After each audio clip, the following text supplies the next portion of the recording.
Hey, what's up guys, it's Junior. I am in South Korea right now. This is my home country and I'm here to complete my mandatory military service before I return back to the US. It's been about 3 years since I was here. The last time I was here was in 2021, so it's been a little while. So I have a lot of catching up to do with some family and some friends, but in the meantime I wanted to visit Seoul again just to see how things have changed over the last 3 years that I wasn't here. And what better way to do that than to test out my new Hoka Gaviota 5s that I received as a gift from my special someone and test out its stability and see how it performs.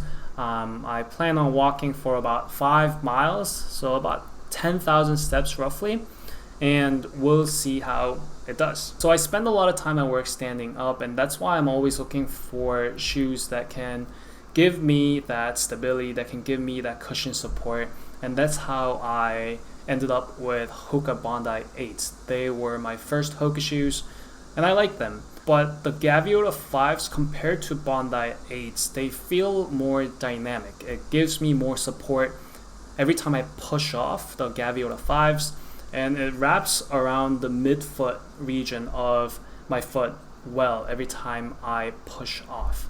It doesn't feel like I'm standing on clouds. It doesn't feel like I'm pressing on something so foamy. Another big thing is I am always on my toes. My heel is kind of lifted when I'm standing, when I'm walking, and so I'm looking for shoes that can help me distribute that weight pretty evenly between the ball of my foot and the heel of my foot. So I don't do so well with shoes that have a high heel lift, and that's why I kind of have high expectations for Gaviota 5s, because I'm hoping it can help me distribute that weight pretty evenly between the front and the back of the foot. Now I know growing up here that public transportation in South Korea is fantastic. You can walk to just about any place in Seoul, hop on the subway, hop on the bus. It's a pretty pedestrian friendly city, and so there's not going to be a ton of incline walking or decline walking. I will say though, there's a lot of cars to kind of avoid and weave through, so there might be a lot of stop and goes, especially also because it was a federal holiday when I visited Seoul, and so it was the Korean Independence Day, August 15th. It's not going to be like walking in a straight line at a pretty steady pace, but rather there's going to be a lot of weaving, a lot of cutting.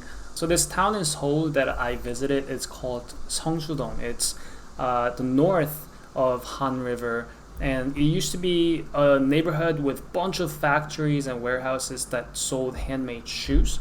And as it became cheaper to import some of these shoes, the factories all died out, and they kept those factories, they kept the warehouses, they kept the factories, and renovated them into restaurants, into cafes, into bars, into art galleries.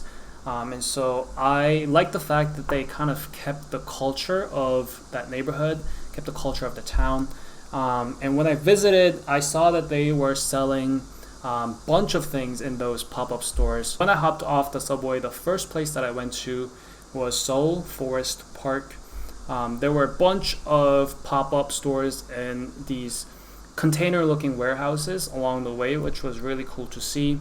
And I know the park extends beyond the entrance point, which is as far as I got because it was way too hot this day. From the park, I walked straight through the residential part of the town. There were schools here, there were apartments, and there were no shades. Because it was so hot and I was under the sun, I walked really fast to get to the main street, which is where all the cafes and restaurants are. And the Gaviota 5s kept up really well, even with fast-paced walking. I was pleasantly surprised. And once I got to the main street, I stopped by a cafe to grab bread and some coffee because I was so thirsty. And I tried out this bread with red bean and some cream inside the bread with some cold ice Americano, and it was really good. I will say, if you're visiting Seoul for the first time, having a solid plan of where you want to go is going to help save a lot of time because it's so easy to get lost in where to go next. there are so many things and so many shops, so many restaurants when you're there.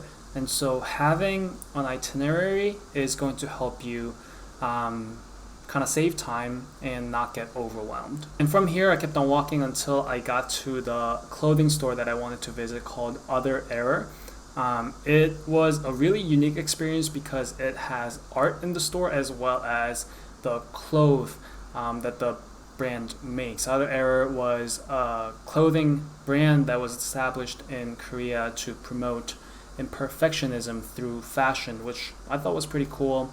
And I really liked the experience because you got to see some cool art and you also got to see some nice clothes. So that was pretty much the end of the itinerary for me. I had walked just about 10,000 steps and 4.8 miles by the time that I came back to the subway stop. So in conclusion, I think the Gaviota 5s kept up really well. I talked about the functionality of the shoe a lot, but I do like the design as well.